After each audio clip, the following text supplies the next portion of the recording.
Start. நீதியை நிலைநாட்டிய சிலம்பு 5ஆம் வகுப்பு மாணவர்கள். ஊராட்சி ஒன்றிய நடுநிலைப் பள்ளி பாக்கியத்தார். பொருந்திடுவதற்காக மதுரை நகருக்கு கண்ணகியுடன் போகிறான்.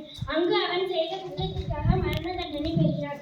ஆராயாமல் தீர்ப்பு அளித்ததாக அரசர் மீது குற்றம் சாட்டும் கண்ணகி. தன் கணவன் மீது குற்றம் சாட்டும் கண்ணகி.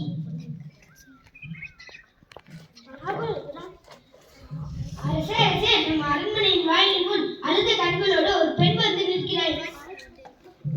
அப்படியா? அந்த பெண்ணுக்கு என்ன துயரமோ கேட்டாயா?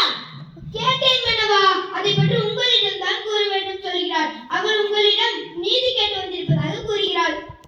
நீதி கேட்டு வந்திருக்கிறாளா? சரி, அந்த பெண்ணை உள்ளே அனுப்பு.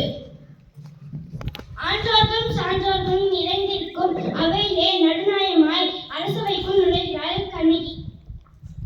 இளங்கடி போன்ற பெண்ணே, அழுத கண்களுடன் எம்மை காண வந்ததன் காரணம் என்ன? நீ யார்? உனக்கு என்ன வேண்டும்? ஆராயாமல் தீர்ப்பு வழங்கிய மன்னனே, என்னையா யார் என்று கேட்கிறாய்? சொல்கிறேன் கேள். உலகம் வியக்கும் வண்ணம் ஒரு புறாவிற்காக தன் உடலையே தந்த சிபி மன்னனை பற்றி நீ அறிவாயா? பால் போற்றும் பசுவை மக்கள் தெய்வமென வணங்க அதன் கன்று தேர்காலில் இற்று கொன்ற தன் மகனையும் அதே தேர்காலில் இற்று கொன்றானே மனுநீதி சோழன், அவனை பற்றியும் நீ அறிவாயா? பெண்ணே, நான் கேட்ட வினாவுக்கு இன்னும் நீ விடை கூறவில்லை. அதை விட்டுவிட்டு நீ வேறு எதையோ கூறிக்கொண்டிருக்கிறாய்.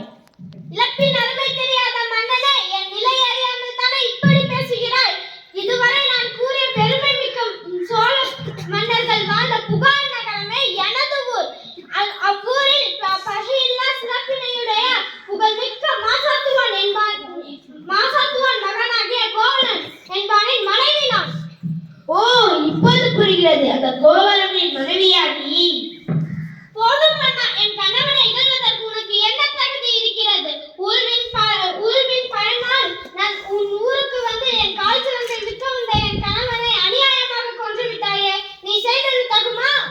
பெண்ணே, போதும் நிறுத்து. கல்வனை கொள்வது கொடுங்கோல் என்ற அர்த்தத்திற்குரியது. அர்த்தம் இதை அனைவருமே அறிவார்களே, உனக்கு தெரியாதா என்ன? அறநெறி தவறிய மன்னனே, தவறு இழைத்தவர்களை தண்டித்தால் தகுதியுடைய அரசருக்கு மிக உரியது என்பதை நானும் அறிவேன். ஆனால் நீ கூறுவது போல என் கணவன் கல்வன் அல்லன்.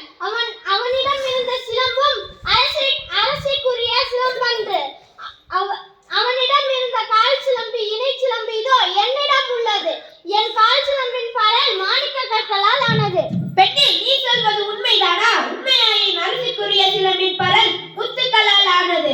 ஆன்றோர் நிறைந்த இந்த அரசவையிலே உண்மையை உணர்த்துகிறேன். யார் எங்கே? கோவலனிடமிருந்து கைப்பற்றிய சிலம்பு கொண்டு வா. சிலம்பை பெற்ற மன்னர் அதை கண்ணகியிடம் கொடுக்கிறார். பெண்ணே, இதோ உன் கணவனிடம் கைப்பற்றிய சிலம்பு. கண்ணகி அச்சிலம்பை கையில் எடுத்தாள். நீதி தவறாதவன் என்று உன்னை கூறிக்கொள்ளும் மன்னனே, ஒரு தவறும் செய்யாத என் கணவனை கொன்றது உன் அறநெறிக்கு இழப்பு என்று இப்பயே மெய்ப்பிக்கிறேன். இங்கே பா. கண்ணகி சிலம்பை எடுத்து தரையில் போட்டு உடைத்து அதிலிருந்து மாணிக்கங்கள் ஒன்று அரசனின் முகத்தில் பட்டு எரிந்து விடுகிறது. தவறு செய்து விட்டேனே, பிறர் சொல் கேட்டு பெருமிகை செய்தேனே. யானோ அரசன், யானே கல்வன். இதுவரை என் குலத்தில் எவரும் செய்யாத பெருமிகை செய்தேனே. இனிமேல் எனக்கு இந்த குன்றா குடை எதற்கு? செங்கோல் தான் எதற்கு? இன்றோடு என் வாழ்நாள் முடிவதாக. பண்டே தமிழன் தாம் தவறாக வழங்கிய தீர்ப்பால் உண்டான பழிச்சொல்லுக்கு அஞ்சி அரியணையிலிருந்து தரை மீது வீழ்த்தி இறக்கப்படுகிறார்.